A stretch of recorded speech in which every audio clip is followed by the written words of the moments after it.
Good morning, everyone. This is Father Nate, missionary priest in Italy, and thanks for joining us today, September 3rd, on No Greater Delight, our podcast on Marian feasts and Marian meditations. Well, as always, we have a great number of feasts today to celebrate. So first off, we have Madonna dei Cappuccini. That's in Castel Pustelengo in Lodi, Italy. So this commemorates that Our Lady appeared some 15 times in a miraculous way in this place. And so the inhabitants of Castel Pustelengo saw above like this little chapel, which held in an old statue of Our Lady, a procession of brothers, right? Franciscans, presumably, who each had their candle in hand, made reverence to Our Lady, and then returned up the stairwell, right? Disappearing. So that's interesting. We're told that they celebrate today because on this day the statue was actually crowned in 1780. And so it's Our Lady of the Capuchins, presumably those are the brothers who went and made their reverence to her when they miraculously appeared.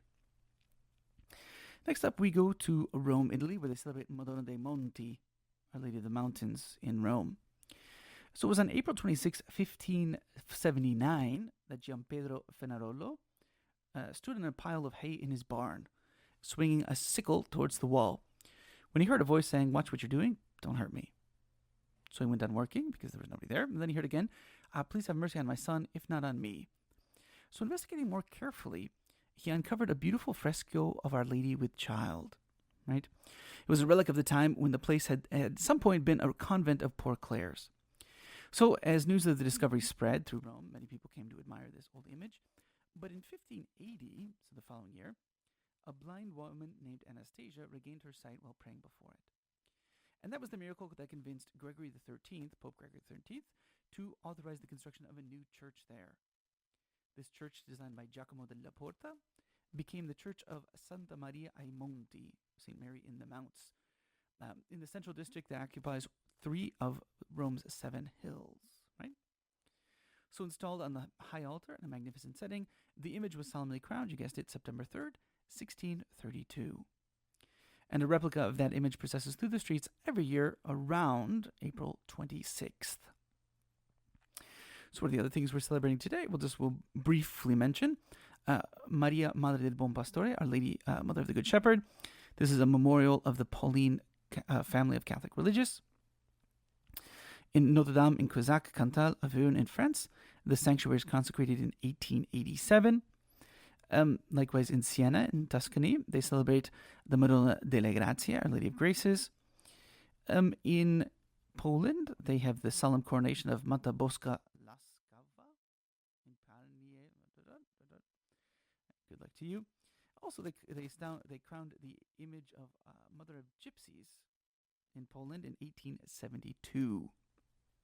1972, my apologies.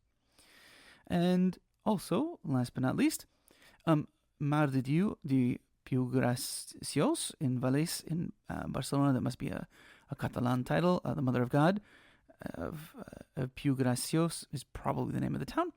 That church was opened for worship on this day in 1711.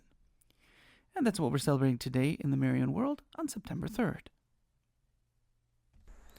So for today's reading from True Devotion to Mary by St. Louis de Montfort, we're going to read the first half of the section about St. Louis de Montfort. St. Louis-Marie Grignon de Montfort was a Catholic priest and missionary in Brittany and Vendée, France. He was born in Montfort-sur-Mur in 1673 and died in 1716. He was canonized by Pius XII in 1947. His feast day is April 28th. He is considered one of the early proponents of the field of Mariology, as is known today, and a candidate to become a doctor of the Church. From his child, he was indefatigably devoted to prayer before the Blessed Sacrament. And when from his 12th year he was sent as a day pupil to the Jesuit college at Rennes, he never failed to visit the church before and after class. He joined a society of young men who during the holidays ministered to the poor and incurables at the hospital, and read for them edifying books during their meals.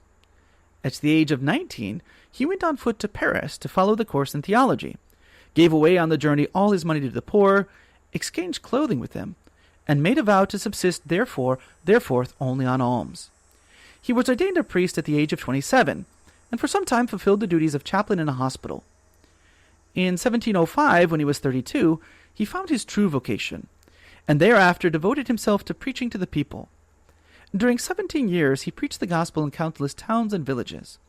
As an orator, he was highly gifted, his language being simple but replete with fire and divine love. His whole life was conspicuous for virtues difficult for modern degeneracy to comprehend: constant prayer, love of the poor, poverty carried to an unheard-of degree, joy in humiliations and persecutions. The following two instances will illustrate his success. He once gave a mission for the soldiers of the garrison at La Rochelle, and moved by his words, the men wept and cried aloud for the forgiveness of their sins.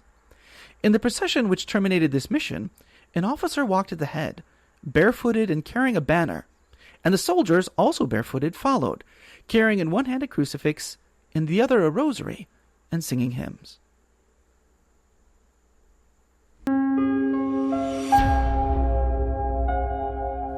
Hello, and we hope that you enjoyed listening to our Marian podcast.